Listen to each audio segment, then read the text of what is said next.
Al-Fatihah. Bismillahirrahmanirrahim. Alhamdulillah rabbil alamin. Ar-Rahmanir-Rahim. Maliki yaumiddin.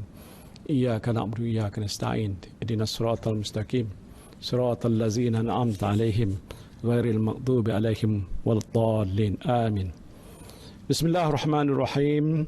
Alhamdulillahi rabbil alamin. Hamdan yuwafi ni'amahu wa yukafi mazidah.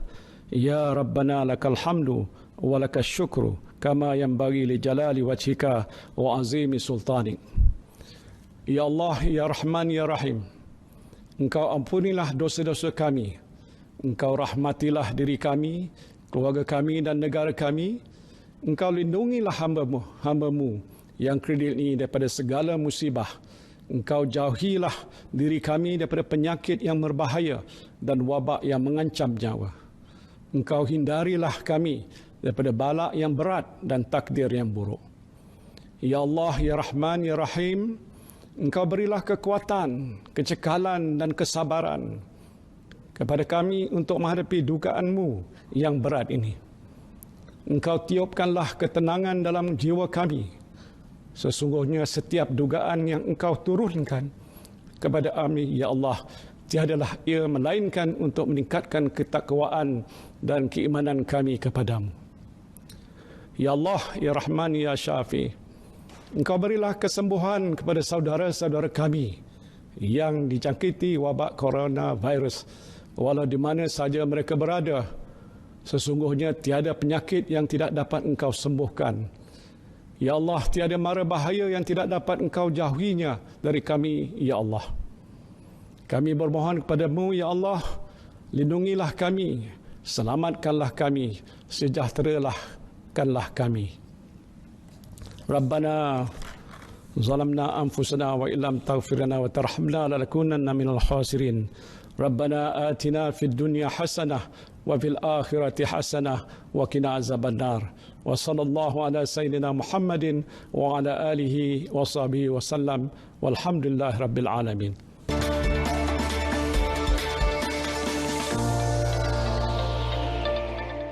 Bismillahirrahmanirrahim. Assalamualaikum warahmatullahi wabarakatuh. Dan terima kasih kerana bersama kami dalam Bicara Naratif. Saya Terence Das.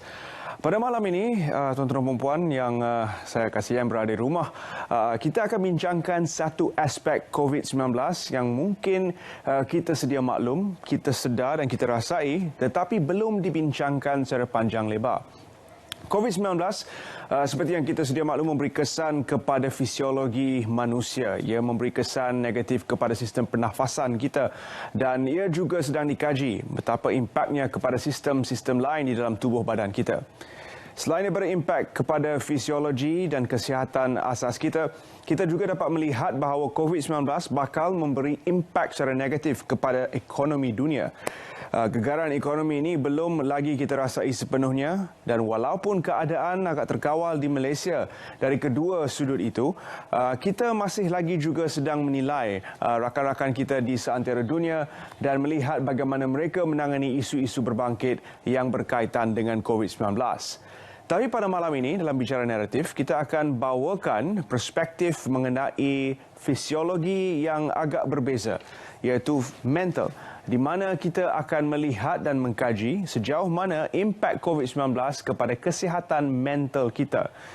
Kita akan cuba untuk membawa perbincangan ini seluas yang mungkin, merangkumi pesakit-pesakit mental yang sedia ada, juga pesakit-pesakit COVID yang terpaksa mengasingkan diri, dan juga bagaimana kita sebagai rakyat Malaysia pada ketika ini menghadapi MCO ataupun Perintah Kawalan Pergerakan selengkapnya di rumah tanpa boleh bergaul dengan rakan taulan dan sahabat handal seperti biasa, dengan hanya menggunakan sistem-sistem peranti di rumah dan bergaul menggunakan media sosial. Adakah itu juga memberi kesan kepada fisiologi mental kita? Kita akan berehat seketika dan akan bersama dengan anda, tetamu-tetamu kita di studio dalam perbincangan selanjutnya. Nantikan Bicara Naratif malam ini.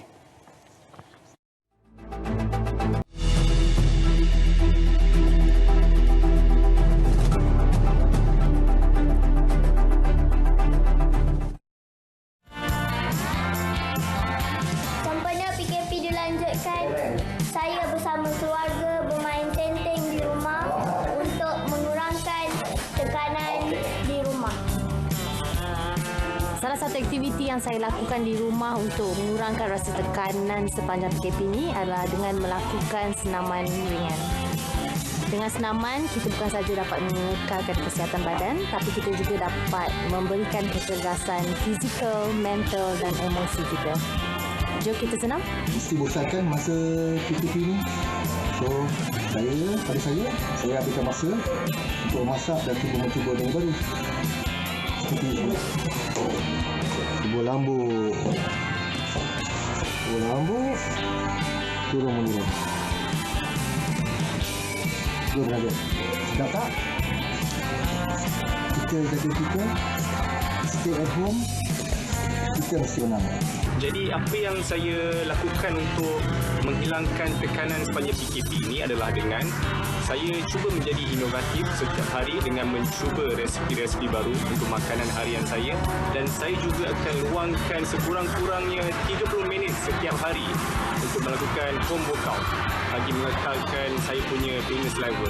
Inilah cara yang saya hilangkan stres semasa PKP.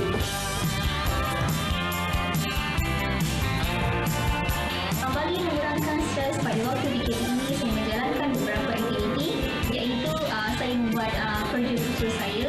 Yang kedua, saya membersihkan rumah pada waktu lapang. Yang ketiga, saya suka membuat kek dengan menggunakan resipi-resipi baru. Yang keempat, saya membantu adik-adik saya untuk menyiapkan kerja sekolah mereka. Yang pada masa yang sama, saya suka membuat yoga pada waktu petang bagi menyihatkan tubuh badan saya dan juga memperbaiki mood saya. Stay at home and stay in shape. Salah satu aktiviti yang saya jalankan bagi mengurangkan tekanan sempena dengan lanjutan PKP ini, saya memasak di rumah.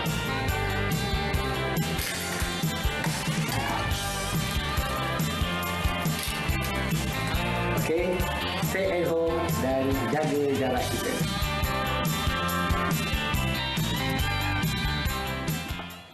Ya, kembali bersama dengan saya Terence Das dalam Bicara Naratif malam ini, dan sememangnya rakyat Malaysia kreatif. Banyak aktiviti yang telah pun kita lihat di media sosial.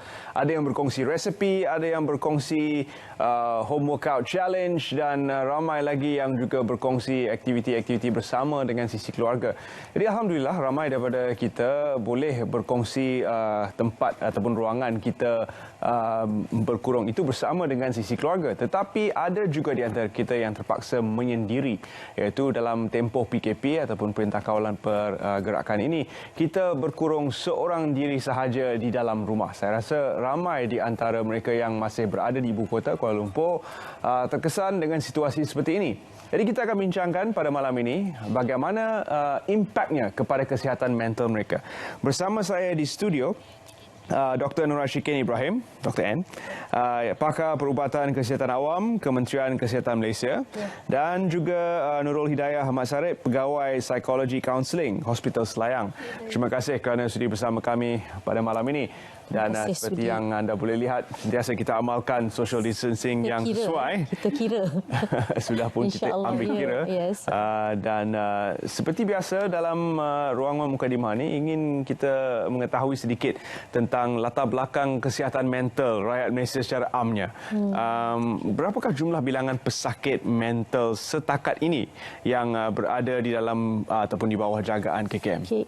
Kalau kita nak cakap dari segi pesakit mental, sebab dia ikut kes ya Terence ya. Kita setiap tahun dia ada yang datang ke hospital, yang ada kita datang ke hospital lah roughly around 100,000 kalau ikut cumulative lah, 100,000 plus over lah. Tetapi kalau kita lihat kepada permasalahan kesihatan mental, sebab kalau ikut statistik kita tidak ada sensus dari segi bilangan yang betul-betul ada sakit mental itu. Cuma kita ada macam kita pernah ada schizophrenia registry, kita pernah ada kita pernah buat registry lah untuk melihat ya. Roughly lebih kurang kalau pesakit yang dari segi permasalahan kesihatan mental, kita masih ikut statistik yang kita ambil daripada National Morbidity and Health Survey yang kita buat setiap 5 tahun berkala, yang masih menunjukkan semasa itu 29.2% rakyat Malaysia mengalami masalah kesihatan mental jadi yang besar. Tapi saya rasa bukan itu fokusnya hari ini sebab bukan itu fokusnya hari ini. Tapi kita harus juga sentuh sedikit tentang mereka. Pesakit mental, dalam situasi sekarang, situasi di mana kita terpaksa berada di dalam rumah, tidak boleh bergerak dan tidak boleh ke mana-mana.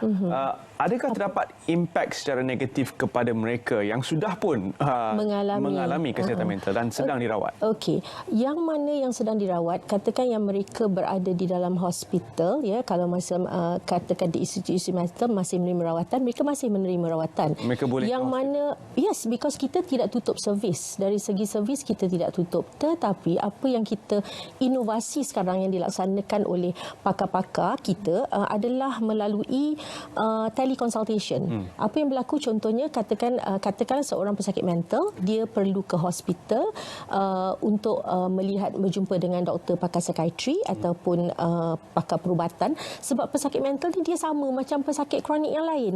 Jadi selalu orang cakap pesakit mental ni tengok mesti dia ada macam satu stigma di situ, sedangkan dia sama dengan pesakit-pesakit kronik yang lain. It falls still under non-communicable disease. Jadi di situ sekiranya katakan pesakit mental dia perlu pergi ke hospital ataupun perlu menerima rawatan, apa yang akan mengikut SOP yang telah disediakan oleh pakar-pakar di hospital Kementerian Kesihatan, ya, mereka akan call pesakit-pesakit ni, memastikan bahawa pesakit-pesakit ni katakan dalam masa 2 hari mereka hendak datang ke hospital tu, akan ada kita punya staff yang akan call dan teleconsultation tu dilaksanakan oleh pakar itu sendiri. Jadi tidak ada di sini tidak ada orang kata mereka dipinggirkan ataupun dibiarkan, kerana sistem kesihatan itu yang sedia ada untuk di hospital memang berjalan. Yes. Jadi situasi ini tidak memberi kesan yang terlalu serius kepada mereka. Mereka, sebab kalau kita nak tengok kesan, ya, kita juga ada talian yang mana kita rakyat call masuk kepada talian di CPRC, Crisis Preparedness Center, yang kita buat gabungan dengan Mercy Malaysia, ya. Dan kita dapati bahawa ada juga yang call dari segi isu, tetapi lebih kepada sokongan emosi kesihatan mental itu terganggu. Di mana kesihatan mental tu kita balik kepada basic bahawa kesihatan mental adalah satu situasi di mana seorang individu itu tahu potensi diri, boleh berdaya tindak terhadap stres kehidupan sehari-hari, boleh bekerja dengan produktif dan boleh menyumbang kepada masyarakat. Tapi dalam keadaan situasi di mana kita dilanda krisis, bukan sahaja Malaysia kan Terence, kan seluruh dunia, dan semestinya setiap individu termasuk pesakit akan berasa terkesan. Jadi di situ ada orang kata, contohnya kalau kita kata pesakit, dia akan boleh terkesan sekiranya tidak dijaga dari segi ubat-ubatan, mungkin tak makan ubat kalau di rumah. Jadi penjaga juga memainkan peranan penting apabila seorang pesakit mental itu berada di rumah dalam komposisi kita ada MCO sekarang ni. Saya dapat melihat dalam perbincangan-perbincangan seperti ini di stesen-stesen lain di negara lain, mereka mulakan dengan aspek yang berbeza, tapi malam ini saya ingin mulakan dengan mereka yang mengalami kesihatan mental ataupun isu kesihatan mental terlebih dahulu, kerana saya ingin ketengahkan dahulu bawa ke hadapan bahawa kita mempunyai sistem sedia ada untuk membantu mereka ini. Dan mereka sedang dirawat dengan cara yang paling efektif dengan mengambil kira langkah-langkah keselamatan dan kesihatan yang disarankan melalui KKM sendiri dalam tempoh PKP ini. Seterusnya penurut, kita akan mulakan perbincangan tentang kita, rakyat Malaysia yang belum pernah merasai situasi ini. Situasi di mana kita perlu berada di dalam rumah untuk keselamatan kita dan juga orang lain, dan kita tidak boleh keluar sewenang-wenangnya, tidak boleh pergi berjogging, tidak boleh keluar dengan kawan-kawan untuk bershopping dan sebagainya. Semua itu aktiviti bersosial kita tinggalkan, kecuali bermedia sosial. Jadi apakah itu yang diperlukan? Sebentar tadi kita dapat melihat bahawa rakyat Malaysia menghantar kiriman video tadi itu sangat bertuah. Mereka boleh melakukan pelbagai aktiviti bersama dengan keluarga. Jadi masih ada peluang bersosial. Tapi bagaimana untuk mereka yang terpaksa bersosial dengan diri sendiri sahaja? Tidak ada orang lain. Di dalam rumah itu cuma dia sahaja. Adakah ini memberi tekanan kepada kesihatan mental individu tersebut? Okey. Selamat malam. Terima kasih Terence soalan tu. Okey, secara normal manusia biasa apabila mengalami keadaan yang krisis, kita panggil secara tiba-tiba, kita pun tak expect apa yang akan berlaku. Jadi reaksi yang ditunjukkan, reaksi emosinya adalah lebih kepada macam memberontak ataupun lebih kepada rasa panik, takut, bimbang dan lain-lain. Dan reaksi yang emosi yang ditunjukkan ini adalah sebenarnya normal bagi individu biasa seperti kita. Kalau waktu krisis dia tak ada tunjukkan apa-apa reaksi, itu pelik dan itu yang dikatakan tidak normal lah. Okey, jadi macam kita ni manusia ni, kita ada kalau macam yang berlaku sekarang ni, apabila kita tengok adalah seperti contohnya kita punya reptilian brain Sebab apa berlaku? Sebab reptilian adalah bahagian otak kita yang paling bawah. Okey, yang mana yang itu adalah needs kita yang betul-betul basic. Sekarang bila berlaku ancaman, jadi bila ada ancaman, dia akan menyebabkan kita rasa macam tergugat. Okey, contoh saya bagi kepada teori Maslow hierarki Maslow, kalau pernah tengoklah dia kata bawah sekali level hierarki dalam segitiga tu adalah fisiologi. Fisiologi ni maksudnya basic needs dia. Makanan dia punya pakaian, dia punya tempat tinggal, dia punya kesukaan semua, dan benda tu yang tidak dapat. Jadi bila tidak dapat, contoh simple sekarang zaman PKP waktu kita dengar contohnya Rainbow ni nanti semua kedai tutup. Jadi beras tak ada kat rumah ni, risau kan. Jadi bila berlaku risau, bila bila beras tu adalah satu basic need sebab food, makanan, so dia akan pergi kepada step yang kedua, iaitu dia akan merasa tidak selamat. Safety di hierarki yang kedua tu menjadi tergugat. Bila tak ada beras, tak boleh hidup, tak selamatlah. So ancaman kepada individu tersebut. Jadi bila dia rasa tidak selamat, dah lah basic ni tak ada kan, dah risau dah tergugat satu dah, dia punya hierarchy of Maslow tu. Naik ke step yang kedua, staff safety, and then daripada situ akan timbulnya masalah sosial tadi. Oh, dia dah fikir dah apa yang berlaku akan menyebabkan tidak berlakunya sosial, dan seterusnya. Daripada situlah akan wujudnya reaksi emosi yang negatif, iaitu hierarki yang keempat tu esteem. Maksudnya dia dah rasa seperti tak selamat tadi tu, dan wujudlah rasa macam tak yakin, rasa macam takut, bimbang yang melampau, dan daripada situ akhirnya cetuslah panic buying, beli semua kan.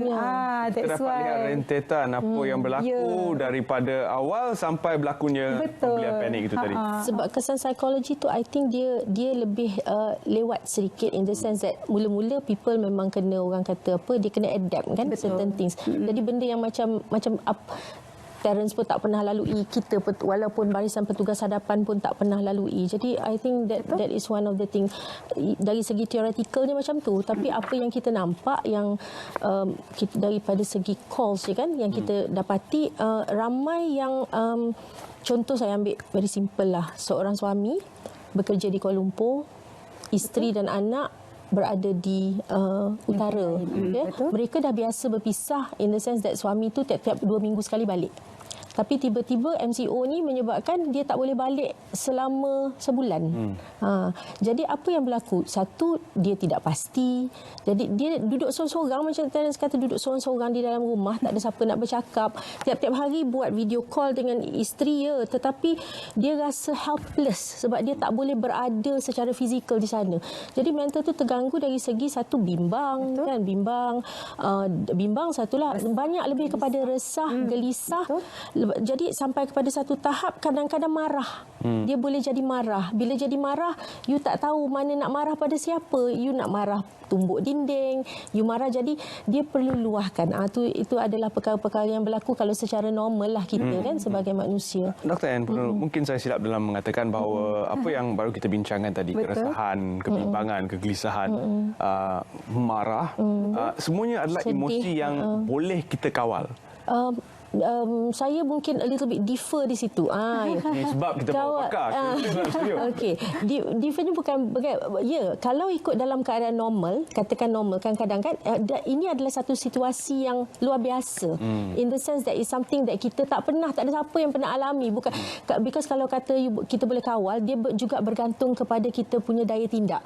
Sebab setiap orang, Terence, dia mempunyai daya tindak yang berbeza-beza. Daya tindak kalau bahasa Inggeris dia coping skills, very simple.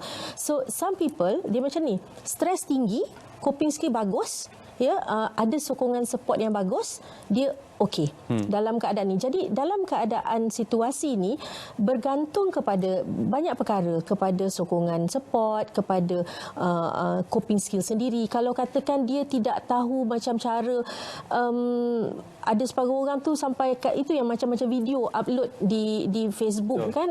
Contohnya saya saya bagi satu lagi contoh yang very simple. Seorang suami dengan seorang isteri, kebiasaannya kalau suami isteri dia pergi pasar, siapa yang buat pembelian? Majority siapa yang buat beli barang? Isteri. Suami kat mana?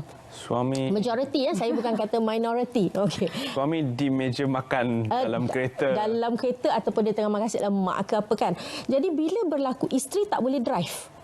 Katakanlah isteri tak ada license.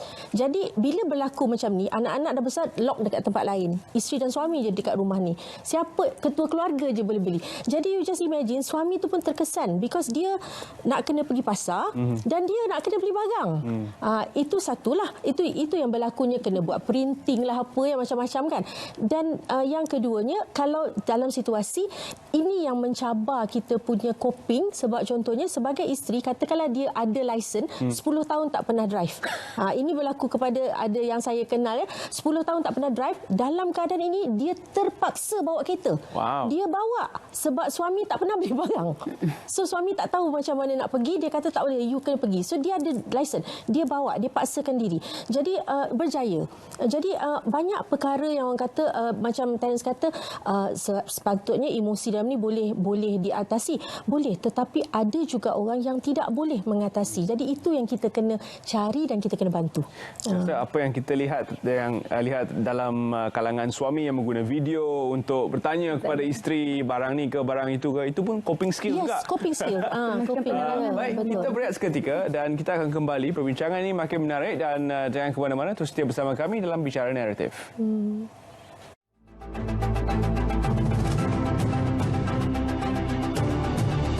Bersama kami dalam Bicara Naratif. Kita sambung perbincangan kita berkaitan dengan isu kesihatan mental yang diakibatkan oleh situasi PKP dan juga COVID-19. Banyak keresahan yang timbul akibat daripada PKP dan juga rentetan daripada kesan ekonomi yang dibawa oleh COVID-19. Ramai yang menjangkakan akan hilang punca mata pencarian selepas tamatnya krisis ini. Dan kerajaan dalam masa yang sama telah pun menjalankan tanggungjawab dalam melestarikan pelbagai pakej rangsangan untuk membantu menghadkan situasi ini daripada meruncing. Dan ramai yang berterima kasih kepada kerajaan kerana telah membantu untuk mengekalkan pekerjaan mereka. Tetapi dalam pada itu, kalau kita lihat kepada negara-negara lain seperti Amerika Syarikat, 10 juta rakyat negara itu sudah pun membuat permohonan untuk pakej-pakej pengangguran. Dan dalam pada itu, mereka yang masih bekerja ataupun mereka yang masih mempunyai pekerjaan akan dipotong gaji. Jadi keadaan ini memberikan satu impak secara tidak langsung kepada kita di sini. Kita pun menjangkakan situasi yang lebih kurang sama akan berlaku. Keresahan akibat kehilangan punca mata pencarian. Puan Nurul, bagaimana agaknya ia akan memberi impak kepada rakyat Malaysia? Okey, betul ya Terence. Macam tadi pun saya dengar pasal borak kopitiam pagi tadi. Ada satu cikgu dekat Denmark ni, dia kata dekat Denmark sendiri pun dah melaporkan 35,000 dia punya yang menganggur dan sebagainya, dan mereka pun dibayar 75% je gaji. So ini maksudnya bukan berlaku di Malaysia sahaja, sebab wabak ni memberi kesan kepada seluruh kita kata hampir seluruh dunia lah kan. Okey, betul. Jadi kalau kita tengok bila berlakunya pengangguran, especially disebabkan oleh COVID ni, pertama memang tak boleh lari lah daripada dia akan berasa berlaku terjajahnya dari sudut dia punya emosi, dari sudut dia punya hubungan peribadi. Mungkin berlakulah pergaduhan, perceraian, sebab punca utama dia apa? Sebab sumber ekonomi untuk memenuhi basic needs pun mungkin tak mampu. Itu yang saya cakap tadi.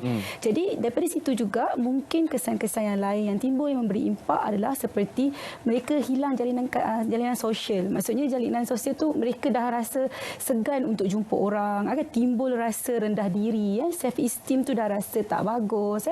Dan daripada pengangguran tu juga dia boleh memberi stigma kepada orang lain. Maksudnya orang lain kata, kau ni lelaki, patutnya kau kerja.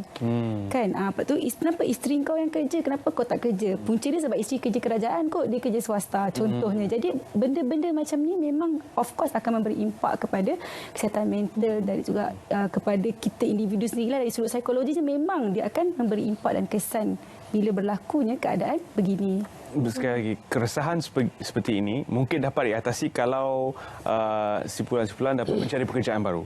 Tetapi kalau tidak, bagaimana? Okay. I think satu, bila kita lihat impact tu memang kita tak nafikan kan, especially the ones yang macam baru nak kerja lah, katakanlah yang baru nak grad. Sebab ramai di luar sana, apa yang menjadi isu dia is uncertainty. Itu ketidakpastian sekarang ni.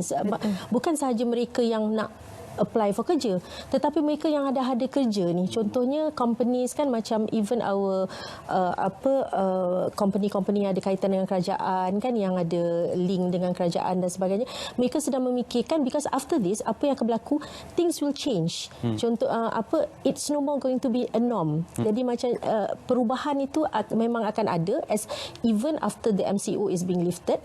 So the kesan tu, the impact is going to be there. So what do we need to actually, selain daripada package-package rancangan ni, of course tapi mesti ada yang tertinggal kan, selalunya akan ada yang tertinggal. Dan I think one of the things that as individuals we need to actually, how do we actually move forward untuk memikirkan macam mana nak cari perkara-perkara baru. So things like entrepreneur, macam contohnya hobi perkara baru, skill baru. Mungkin di rumah macam sekarang ni ramai orang belajar macam-macam resepi keluar kan. Jadi there are things that maybe kita tak boleh kerja benda yang kita belajar, mungkin kita pun tak tahu, tetapi kita ada skill baru. So these are the things yang macam perniagaan online dan sebagainya. These are the things that maybe we need to look in, as I think the saying says that the only thing in the world that is actually constant is change. So we are changing. Tsunami of economy may come, so one of the things in mental health, we have to learn how to be positive, how to actually move forward, because that is the challenge. Macam mana kita nak keep positive in this way. Jika keadaan ini tidak dirawat ataupun kita tidak kesan keadaan ini di kalangan rakyat Malaysia, adakah ia akan mengakibatkan kemurungan ataupun clinical depression? Ya, betul. Dan apa pula solusi pada masa itu? Okey, dia bila kita bercakap soal masalah kan dari sudut psikologi, yang menjadi ketakutan psikologi itu timbul apabila kita fokus kepada isu. Contoh, bila kita ada masalah kewangan, kita fokus kewangan tu. Aku tak ada duit. Tapi apa yang perlu kita ajar, kita nak bantu dia, kita nak bimbing, dia perlu belajar untuk mencari solusi, melakukan tindakan. Apa yang perlu dia buat untuk mengatasi isu tadi. Contoh, kita belajar daripada bayi simple, Terence. Bayi waktu dia umur 2 tahun, dia jatuh kan, lepas tu mak dia cakap, hype, mak dia kata. Tapi dia tak faham, and then dia main lagi, and then dia jatuh lagi, mak dia pun cakap lagi ulang yang sama. Tetapi saya nak cakap bahawa belajar daripada bayi itu macam ni, maksudnya bila dia jatuh, dia bangun dan dia fokus untuk mencari solusi, supaya dia tak fokus isu. Bila dia fokus isu, dia tak boleh buat apa-apa. Bila dia hanya duduk di situ, dia tak bergerak, maksudnya kita punya emosi kita akan membentuk satu entropi, kata metafizik ni kata. Entropi maksudnya bila kita biarkan, dia akan jadi entropi. Maksudnya kita hanya biarkan dia melekat pada pemikiran kita tak nak keluarkan dia, dan kita tak nak ambil tindakan, dan kita akan jadi benda itu satu benda yang kita percaya. Bila kita percaya, makanya kita akan tengok yang apa yang berlaku kepada kita ni, itulah yang akan terjadi. It's also about resilience. Jadi kita mengharapkan perbincangan ini akan membantu anda jika anda menghadapi situasi seperti ini. Satu lagi sumber keresahan adalah media sosial. Betul. Apabila kita menggunakan media sosial untuk berinteraksi, berkomunikasi sama kita, menggantikan aspek fizikal yang telah hilang akibat terpaksa menjalani tempoh PKP ini. Pada mulanya, kita berinteraksi dengan teman, dengan rakan, dengan kaum keluarga, dengan mungkin isteri yang terpisah jauh. Dan selepas tu kita akan mula Interaksi seorang-seorang. berinteraksi Dia seorang-seorang. lebih memberi efek bila extrovert orang tu. Ya. Betul. Sangat Itu dia persoalan extrovert kan, saya. personality dia. Personalitinya berketerampilan, suka keluar, suka Ya. bergaul. Tapi kini terpaksa bergaul menggunakan Media device. sosial. Ya. Dia mungkin rasa terpisah. Betul. Apa impaknya kepada emosi dan juga kesihatan mental individu tersebut? Betul, betul Terence. Macam saya cakap tadi lah, kebiasaannya yang terkesan bila duduk seorang-seorang ni orang individu yang extrovert. Extrovert ni dikenali sebagai individu yang suka bersosial, individu Terlampau yang bersosial. Terlampau bersosial. Okey. I mean, I suppose Betul. the extroverts banyak kind of extroverts Ya. kan. Suka suka. bersama-sama Suka dengan orang. menonjol. Tetapi yang ini lebih kepada, I suppose lebih kepada saya pendapat saya lebih kepada mereka yang mungkin berasa tertekan di rumah kerana tidak boleh buat rutin dan dia menjadi satu orang kata apa, they have to do something to get attention. And I think media sosial ni juga is, that's why untuk kesihatan mental kita advise kalau mereka kalau boleh jangan terlalu 24 hours. Jangan taksub. Phone tu memang sentiasa lah kan, macam melainkan untuk kerja lah, jangan taksub. Sebab dia akan mendengar cerita-cerita. Itu sebab macam sekarang di pihak Kementerian Kesihatan kita ada laman web yang sahih, kita ada Telegram CPRC, so get the proper orang kata apa, information kan. The extroverts tu kena buat lah. Masalah kepada extrovert tadi. Extroverts tu balik. Sebab ramai daripada kenalan saya sendiri yang ada dalam media. Dia tengah tengok tu. So memangnya mereka yang bergelar artis, stand-up comedian, penyanyi dan sebagainya, mereka terkesan seperti mana yang kita bincangkan. Mereka extrovert dan mereka mengalami situasi ini. Apakah nasihat yang boleh penulis berikan kepada mereka? Okey, nasihat dia Kak Rizal boleh nampak adalah satu perkataan saja, setting untuk change mind. Okey, aktiviti yang masih sama dilakukan. Okey, maksudnya penuhkan setting pertama, setting mind, kemudian penuh dengan rasa syukur dalam kehidupan. Syukur walaupun benda tu kecil saja. Contohnya setting mind tu dia orang yang suka bercakap, suka bersosial. Jadi aktiviti tu diteruskan. Cuma minda di setting ditukar adalah saya masih lagi bercakap, cuma saya menggunakan kaedah baru iaitu alam maya. And then saya bersyukur apa yang telah berlaku kepada saya. And then kalau kita suka aktiviti menyanyi, kita orang extrovert, minum kopi, kita ingat momen-momen tu semua, itu juga kena setting mind, apa yang change. Lepas tu bersyukur.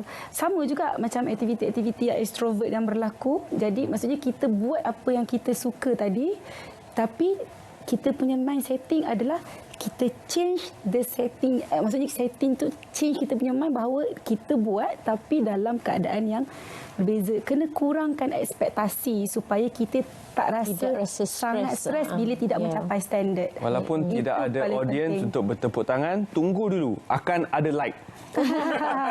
Betul. I think that one pun itu pun menjadi satu stres juga, because when you expect people to like the things kan.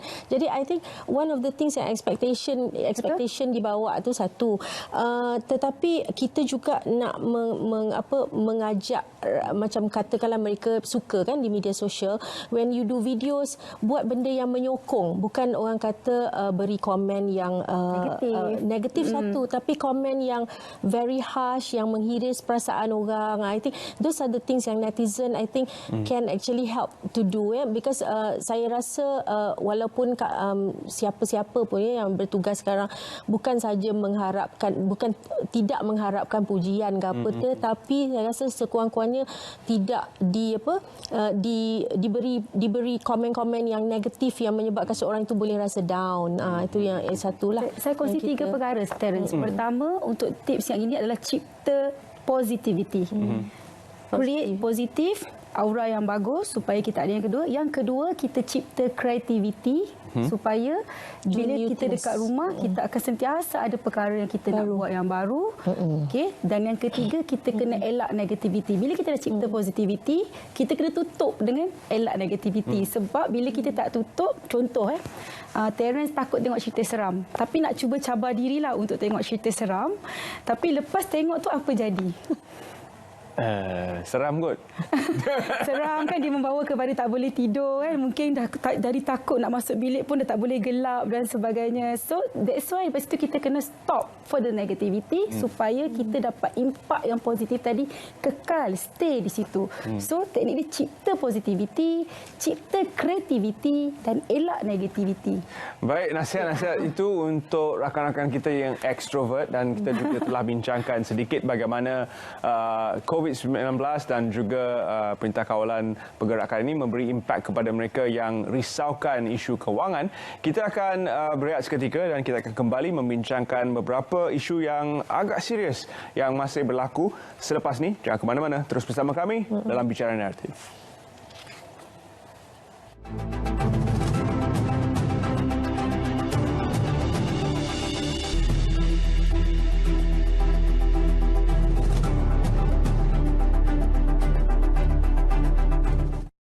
Bersama kami dalam Bicara Naratif, terima kasih kerana terus setia menemani saya, Terence Das, dan juga tetamu-tetamu saya, Dr. Anne dan juga Puan Nurul. Seterusnya kita akan bincangkan isu keganasan rumah tangga yang masih berlaku. Adakah ia merupakan kesan secara langsung daripada berada di dalam situasi yang terkongkong bersama dengan individu yang sememangnya mempunyai kecenderungan terhadap keganasan ini, dan apakah psikologi di sebaliknya, Doktor? Saya rasa sebelum saya pergi kepada isu tersebut, I think KKM would also like to thank NGO lah seperti Women's Aid Organisation, Talian Nur yang telah melihat kepada perkara ini juga sebab lately saya rasa percakapan saya dengan wakil daripada pihak Women's Aid Organisation menyatakan bahawa terdapat lonjakan dari segi panggilan lah, berbanding antara bulan Februari dengan bulan Mac, dia ada panggilan lebih daripada about between 42 to 50% of increase lah dalam bulan Mac yang baru ni. Dan dari segi isu keganasan rumah tangga tu banyak diperkatakan dalam media sosial dan juga dilaporkan juga one of the things I think, satu adalah kerana kebiasaannya sekarang ni bila dalam peringkat arahan dalam fasa arahan kawalan pergerakan ini, mereka yang boleh dikatakan melakukan keganasan itu sedang berada mungkin di rumah lah, di rumah. Jadi dan dalam keadaan itu saya tak kata, sebab kita tak ada data yang mengatakan orang tu baru melakukan. Kemungkinan perkara tu telah berlaku tetapi disebabkan oleh fasa MCO ini, masa dan enhance MCO pula sekarang ni, jadi kemungkinan perkara itu berlaku. Jadi pihak yang stakeholders dari segi Women's Aid Organisation, dari segi Kementerian Wanita telah juga mengambil tindakan cepat untuk orang kata bekerjasama dengan PDRM seperti mana yang telah di-announce oleh salah seorang menteri di dalam televisyen baru-baru ini. Jadi kita tidak tahu sama ada ini merupakan kes-kes baru ataupun kes-kes yang lama. Yang mana yang calls kepada kita tu kebanyakannya kes yang telah sedia ada. Walau bagaimanapun kita menasihatkan macam sekarang, they must have a safety plan. That means safety plan tu kena ada, macam telefon di mana mereka boleh call dan di situ dia boleh link dengan siapa. Cuma di situ kita juga telah discuss to a certain extent that kadang-kala kemungkinan sebab ada beberapa perkara yang menyebabkan mereka tidak keluar daripada, mereka yang actually didera atau dan sebagainya tidak keluar daripada kemelut itulah di atas beberapa perkara. Tetapi talian itu untuk dihubungi memang ada, link itu untuk ke PDRM memang ada. Dan seterusnya sebab kita mempunyai sedikit masa sahaja lagi, saya bincangkan impak keadaan sekarang kepada petugas-petugas barisan hadapan. Bukan saja petugas-petugas daripada KKM tapi daripada agensi lain, MKN, iaitu polis dan juga Ashkar. Bagaimana kesan secara terus kepada psikologi mereka yang terpaksa bertugas menangani ataupun memerangi virus COVID-19 di barisan hadapan. Mereka adalah yang paling terdedah. mereka terpaksa juga menjalankan tanggungjawab mereka, serta juga pengamal-pengamal dan petugas media seperti rakan-rakan kami yang berada di lapangan membuat laporan sambil memakai glove, topeng dan begitu hampir kadang-kadang dengan pesakit-pesakit COVID. Jadi apakah impak ataupun kesan kepada kesihatan mental mereka? Okay, betul Terence, memang kalau kita tengok kita punya frontliner, petugas-petugas kesihatan memang sangat-sangat kita kata wira lah kan, yang sangat membantu dan impak yang diberi betul macam yang tercakap, terpaksa pakai semua tu berimbas, memang memberi kesan psikologi juga. Ada yang tak boleh balik jumpa pasangan, jumpa anak-anak sebab nak mengelak risiko tak keluar, duduk dengan baju yang ber-PPE berbelas-belas jam tak pakai, lencun habis basah.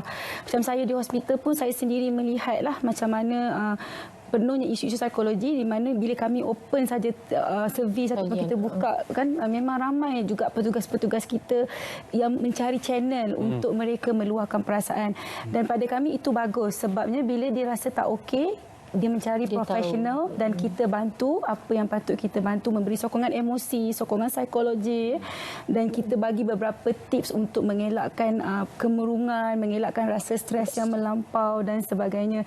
So macam contohnya kita bagikan sini tips-tips pengendalian emosi yang ada. Jadi kita keluarkan banyak poster, Kementerian Kesihatan Malaysia mengeluarkan banyak poster bukan sahaja untuk petugas-petugas kesihatan, untuk publik, untuk semuanya supaya mereka ni ada input yang bagus.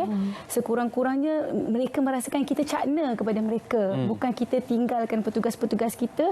Kita support dengan semua tim. Macam di hospital kita wujudkan Mental Health Psychosocial Support Service, MHPSS, di mana MHPSS ini adalah satu pasukan yang dianggotai oleh pakar perubatan maksudnya Jabatan Psikiatri dan unit psikologi kaunseling. Kerana kita libatkan juga unit kesihatan pekerjaan, dan kita beri semua bantuan emosi ini supaya petugas kita rasa dihargai, rasa ada kat mana mereka nak pergi tu mereka dapatlah.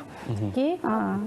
I would like to add when Penurul was talking about MHPSS, actually di Kementerian Kesihatan kita memang ada perkhidmatan Mental Health Psychosocial Support Service atau kita panggil MHPSS lah, Kesihatan Mental Sokongan Psikososial, yang sebenarnya bukan sahaja di hospital tetapi juga di lapangan. That means we are actually tackling bukan sahaja pesakit, kita tackle juga PUIs mereka yang berada di lapangan, mereka petugas kesihatan, juga di pusat-pusat kuarantin di lapangan, especially labs, petugas-petugas lab yang banyak orang ingat petugas barisan hadapan hanya mereka yang deal dengan COVID, tetapi mereka juga terkesan yang mana ward-ward lain yang juga terpaksa bekerja. So that particular system kita blast infografik melalui apa yang kita panggil, kalau kita ada QR code Telegram dan sebagainya.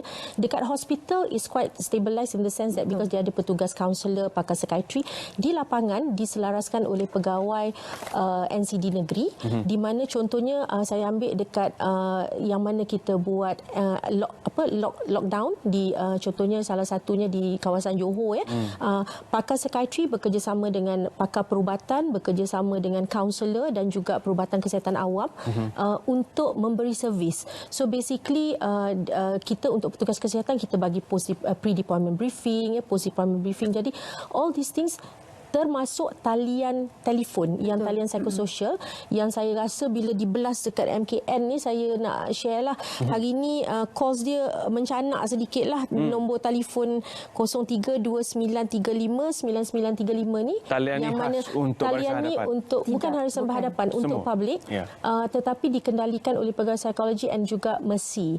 Di samping itu Terence, Kementerian Kesihatan kita juga bekerjasama dengan more than 18 NGOs saya nak ucapkan terima kasih on behalf of KKM to all of them Talian Nur, kita ada Befrienders, kita ada Jakim and then we have banyak lagi lah few more dengan pakar-pakar perubatan semua, whereby they also help Women's AIDS Organisation. These are the things yang orang kata banyak yang membantu kami KKM. We really appreciate, and I think in that aspects kita kalau boleh kita nak integrate the mental health into the general healthcare system so that because everyone everyone is affected lah in that sense ya. So to all people juga di tempat-tempat kerja kita ada macam sokongan dari segi akrab pun ada ya, dari segi itu.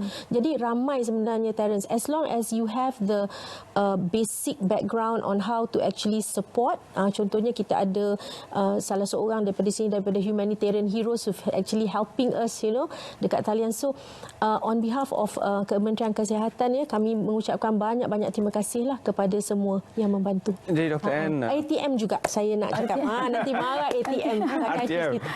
RTM. Yeah, thank you. Dan kepada Puan Nurul dan juga Dr. Ann, mungkin ini soalan yang terakhir. Dari segi infrastruktur dan persediaan kita untuk menangani isu-isu berkaitan dengan psikologi yang mungkin berbangkit selepas tamatnya PKP ini dan juga selepas impak COVID-19 dirasai secara keseluruhan. Kita belum lagi rasai impak secara keseluruhan. Jadi selepas impak itu dirasai dan setelah tamatnya tempoh PKP ini, adakah kita bersedia dari pihak KKM, gabungan bersama NGO, pihak-pihak hospital, adakah kita bersedia untuk menangani isu-isu psikologi yang akan berbangkit? Nak kata kita bersedia, kita sedang bersedia. We have to be prepared lah. We have to do, strategize. Maksudnya sekarang mungkin kita akan minta kerjasama dengan daripada sukarelawan. That is what we are doing ya. Banyak sukarelawan, we've got about 130 yang insya-Allah akan dimobilisasikan di pusat-pusat kuarantin. Bukan pusat-pusat kuarantin yang kita ada di negeri-negeri pun ini. Nak kata kita bersedia, I think calls are coming in, a lot of calls are coming in to actually discuss, to actually ventilate, and a lot of issues, not just about, because yang important, kesihatan mental tu akan terganggu bila root cause tidak ditangani. So mungkin dari segi rawatan dari segi bertemu dan mungkin memberi nasihat kepada mereka, kita mungkin bersedia. Bagaimana pula dari segi klinikalnya, ubat-ubatan yang mungkin diperlukan untuk masalah yang kronik? So far untuk Kementerian Kesihatan, kalau dari segi ubat-ubatan, kalau merujuk kepada psikiatri, insya-Allah dia ada lah. Tak ada di hospital. So far tak pernah yang ubat psikiatri tidak ada yang putus lah ya. Dan I think perkhidmatan farmasi kita pun dah step up. Maksudnya dia boleh order, benda tu boleh dihantar ke rumah dan sebagainya, delivery ada. Lebih yang kita risaukan adalah masyarakat di luar sana yang who are not diagnosed. Ya, orang kata tidak tampil ke hadapan. Jadi kita nak, sebab kita kalau boleh, kita nak jauhkan stigma. Sebab sekarang tak payah stigma orang kata mereka yang ada penyakit mental, stigma COVID ni pun ada. Jadi kalau boleh kita tak nak, macam contohnya saya dapat bila dapat tahu orang tu COVID, dah orang jiran dia jadi marah, lepas tu tak mau bercakap kan. So I think we have to be prepared in terms of normalizing our mental health in that sense lah. Maksudnya kita kena bersedia dari segi mereka yang ada penyakit mental, kita kena, sebab mereka yang ada penyakit mental pun, Terence, kita kena jaga kesihatan mental kita. Tu dah banyak nak cakap ni sebenarnya, tapi masa tak mengizinkan. Banyak lagi isu yang mungkin boleh kita bincangkan. Terima kasih Puan Nurul, terima kasih Dr. Ann. Thank you very much Terence kerana invite kami. Terima kasih banyak. Sama-sama, terima kasih, dan jangan lupa datang balik untuk memberikan kita update dari masa ke masa. Mungkin menerusi telefon, Skype dan sebagainya. Kita buat Skype boleh nanti berinteraksi. Ini perkara yang akan berterusan. Kita akan terus memantau keadaan dari masa ke masa. Pastikan anda mendapat info yang sahih di semua portal RTM, di media sosial RTM, dan juga menerusi siaran seperti ini. Terima kasih kepada anda yang masih terus berada di rumah. Stay home, stay safe, dan teruskan bersama kami di RTM, terutama sekali di TV1. Saya Terence Das. Terima kasih kerana bersama kami dalam Bicara Naratif malam ini.